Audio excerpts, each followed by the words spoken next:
নবী পড়লেন, এক আয়াত, দুই আয়াত, তিন আয়াত, চার আয়াত রাসূল পড়তেছেন। আল্লাহ জিবরিলের সিনা থেকে রাসূলের সিনায় ঢুকাইছেন, আবার নবীর সিনা থেকে সাহাবা আজমাইনদের সিনায় ঢুকাইছেন। ভাই, কোরআনের ইলম এটা আল্লাহ পাক সিনাত থেকে সিনায়, সিনাত থেকে সিনায় ঢুকাইছেন। দুনিয়ার বাংলা বুখারী আর কোরআনের বাংলা তরজমা পড়লে জ্ঞান অর্জন করা যায়, কিন্তু সিনাত থেকে যে রুহানিয়াত আসে ওটা অর্জন করা যায় না। ওটা অর্জন করার জন্য উলামায়ে কেরামের জুতা সোজা করা লাগে, দর্শে বসে যাওয়া লাগে। সিনাত থেকে সিনা এটা ঢুকে। হযরত আবু হুরায়রা রাদিয়াল্লাহু তাআলা আনহু,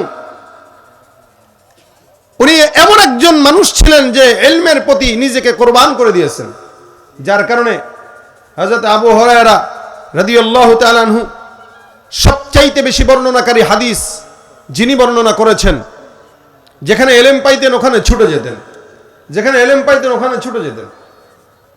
একদিন রাসূল করিম সাল্লাল্লাহু আলাইহি ওয়াসাল্লাম আবু হুরায়রাকে বলে, আবু হুরায়রা, ইয়া রাসূলুল্লাহ বলেন, কয় এত গনিমতের মাল আছে, তুমি আমার কাছে চাইলে তো আমি তোমাকে দিতে পারি, চাও না কেন আমার কাছে?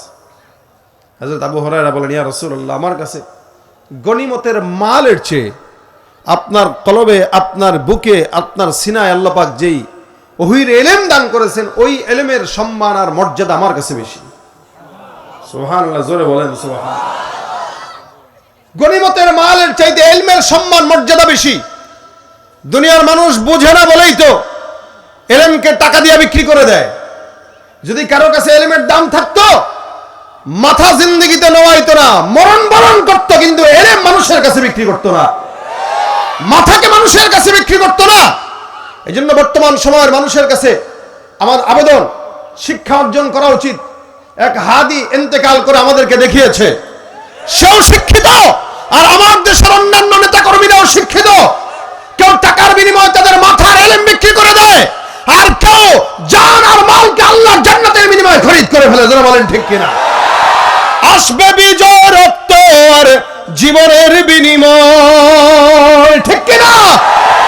আসবে বিজয়, রক্ত আর জীবনের বিনিময়। বিপ্লব মানে জীবন দেয়া, বসে থাকা নয়, সে কোনদিন আসবে না রে, করো যদি ভয়।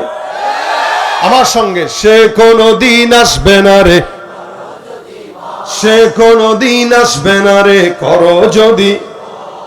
লড়াইয়ের ওই ময়দানেতে যেতে তোমাকে হবে, প্রয়োজনে সব রক্তটুকু জমিনেই ঢেলে দেবে। লড়াইয়ের ওই ময়দানেতে যেতে তোমাকে হবে, প্রয়োজনে সব রক্তটুকু জমিনেই ঢেলে দেবে। তবুও তোমায় লড়তেই হবে, মানিবে না পরাজয়। তবুও তোমায় লড়তেই হবে, মানিবে না পরাজয়। বিপ্লব মানে জীবন দেয়া, বসে থাকা নয়, সে কোনদিন আসবে না রে, করো যদি ভয়। ঠিক কিনা? ভয় করব কাকে? এ মাথা কার কাছে বিক্রি করব? দুনিয়ার কোন মানুষের কাছে মাথা বিক্রি করা যায় না, জ্ঞান বিক্রি করা যায় না, আমানত বিক্রি করা যায় না, আমার সততা আদর্শ বিক্রি করা যায় না। আল্লাহ পাক আমাদেরকে সেরকম ইমানে কুওয়াত দান করুক, বলেন আমিন। আমাদের দেশের মানুষদেরকে আবার অল্প টাকা দিয়েই কিনা যায়। কি বলেন? রাগ করেন কেউ? অল্প টাকা দিয়ে বিক্রি করা যায়, খরিদ করা যায়।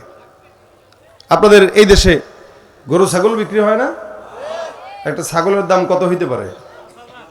হ্যাঁ, 5,000 কয় কেটারে? জিন্দিগিতে ছাগল কিনছে সে 5,000। চিন্তা করছেন, চান্দু কয় 5,000 টাকা। একটা ছাগলের দাম মিনিমাম হইলেও 15,000। এখন 10,000 টাকার ছাগল কিনতে পারেন, যা দেখবেন দাঁত নাই, বাচ্চা। তাহলে ধরলাম 10,000, এরপরেও এই 10,000 টাকার একটা ছাগল কিনতে গেলেও 10,000 টাকা পকেট থেকে নোট বের করে দেওয়া লাগে। একটা গরু কিনতে গেলেও মিনিমাম 50,000 টাকা, 60,000 টাকা লাগে, তাও পাওয়া যায় না, ছোট পাওয়া যায়। ধরলাম 50, তাহলে একটা ছাগলের দামও আছে 10,000 টাকা। একটা দেশি মুরগি 1 থেকে 1.5 কেজি ওজনের, ওটার দামও আছে 1,000 টাকা। কি বলেন, ঠিক না? কিন্তু এই যত জনগণকে দেখতেছেন, এদেরকে খরিদ করতে 5,000ও লাগে না, 1,000ও লাগে না, 100 টাকার সিরা নোট হইলেই চলে। নির্বাচনের সময় 100 টাকাও লাগে না, 1 কাপ চা দিয়েই কিনা যায়। এ কারণেই তো সারা জিন্দেগি গোলামের জিন্দেগি হয়ে গেছে। এই দল ক্ষমতা আসছে, এই দলের পাছাটে, ও দল ক্ষমতা আসছে, ও দলের পাছাটে। অথচ মুমিনদের দেখমাত্র উচিত ছিল এই হায়াতে যতদিন দেহের ভিতরে রক্ত থাকবে, যতদিন রক্ত থাকবে ততদিন গোলামি হবে আল্লাহ পাক ছাড়া আর কারো নয়। দিমাগ যদি বিক্রি করতে হয় কার জন্য হবে? আল্লাহ পাক তৌফিক দান করুক, জোরে বলেন আমিন। 500 টাকা দিয়ে বিক্রি হওয়া যাবে? 100 টাকা দিয়ে বিক্রি হওয়া যাবে? 1 কাপ চায়ের বিনিময়ে বিক্রি হওয়া যাবে? যাদের হাতে যায় ক্ষমতা, দেশ যেন বাপের ভিটা, রাখতে চের শুরু করে বিদেশিদের পাচাটা। বিদেশিদের কথা মতো চালায় ওরা নিজের দেশ, দেখতে দেখতে গোল্লায় গেল আমার সোনার বাংলাদেশ। ঠিক কিনা জোরে কর। আল্লাহ আমাদেরকে সোনার দেশ দান করুক, স্বচ্ছ দেশ দান করুক, ইনসাফের দেশ দান করুক। মুসলমানের দেশটা মোদের আছে খাতা কলমে, দোষের দোষী যে বাজারে শাস্তি পায় যে আলেমে। ওরা ইসলাম বেচেই ক্ষমতাটা পাকাপোক্ত করে বেশ, ইসলাম বেচেই ক্ষমতাটা পাকাপোক্ত করে বেশ। দেখতে দেখতে গোল্লায় গেল আমার সোনার বাংলাদেশ, দেখতে দেখতে গোল্লায় গেল, হয় নাই? দেখতে দেখতে গোল্লায় গেল, দেখতে দেখতে গোল্লায় গেল। কেউ দিল না সবাই নিল, আমরা যে কলুর বলদ, সারা বছর নেয় না খবর, নির্বাচনে খুব দরদ। নির্বাচনের আগে নেতা ধরে কত রকম বেশ, দেখতে দেখতে গোল্লায় গেল আমার সোনার বাংলাদেশ। ঠিক কিনা? লিল্লাহে তাকবীর, নারে তাকবীর, আল কোরআনের আলো।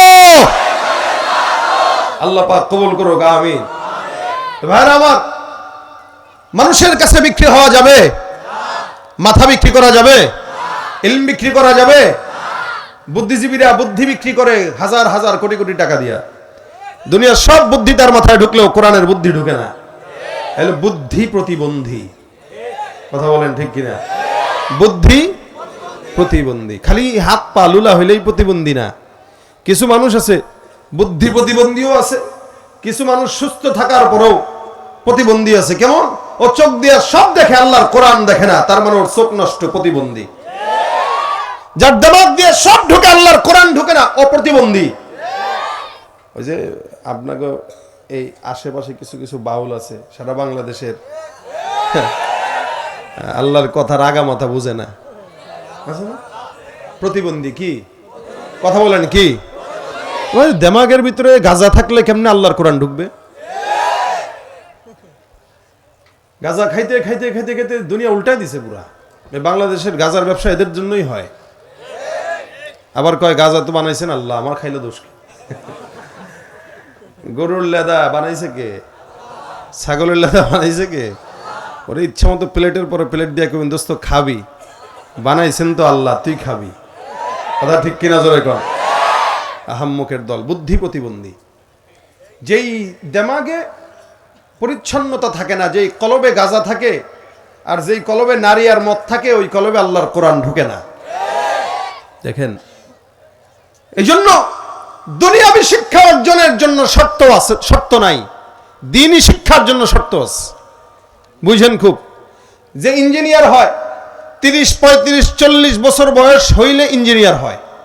30-এর আগে ইঞ্জিনিয়ার হইতে পারে না ভালো মতো হইতে গেলে। ডাক্তার, একজন ডাক্তার পূর্ণাঙ্গ হতে হতে 30 থেকে 35 বছর লাগে।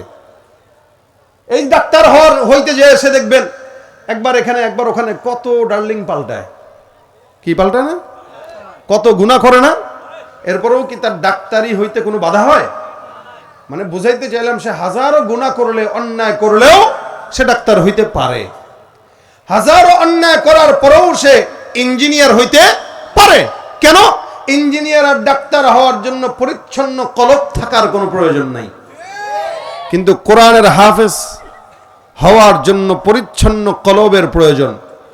যার কারণে দেখবেন হাফেজে কোরআন কেউ 30 বছরে হয়েছে, এটার কোনো আলামত দেখবেন না। বরং সমস্ত হাফেজ আজকে যারা এখানে পাগড়ি নেবে দেখবেন আকসার সবগুলা 10 বছর থেকে 15 বছরের ভিতরে বয়স। অনেক হেফজখানায় তো 15 বছরের বাচ্চাকে ভর্তিই নেয় না। কেন? বলে ও এখন গুনাহ বুঝতে শুরু করছে, ওর কপালে ওর দিমাগে আর কলবে কোরআন ঢুকবে। এজন্যই তো দেখেন না আমাদের দেশের বড় বড় মানুষ যারা আপনারা আছেন, সারা জিন্দগি কোরআন পড়ে নাই, শেষ বয়সে কোরআন শিখতে গেলে মুখ দিয়া বের হয় না, আল্লাযী ইউওয়াসওয়িসু বলতেই সারা জিন্দগি শেষ।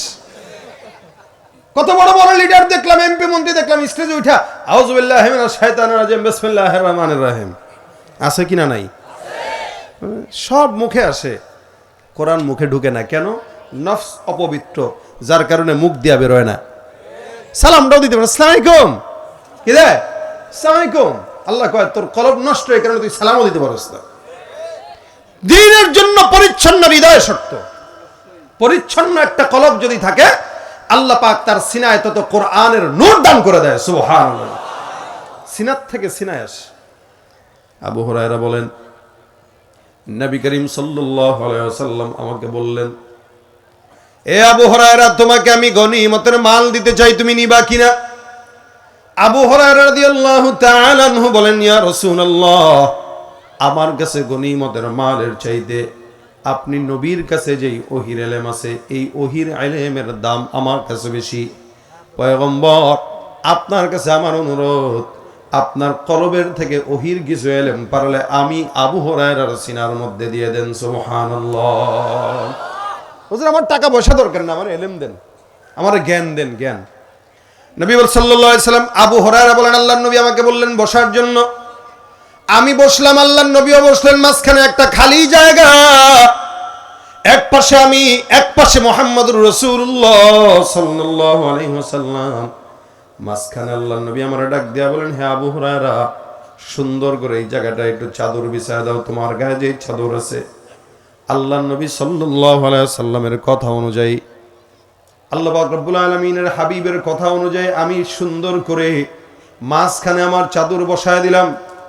রাসূল করিম সাল্লাল্লাহু আলাইহি ওয়াসাল্লাম কি যেন পড়লেন, আর আমার পয়গম্বর চাদরের মধ্যে কিছু একটা রাখলেন হাত দিয়ে, অথবা হয়তো আল্লাহর নবী চাদর পড়ে একটু ফু দিলেন।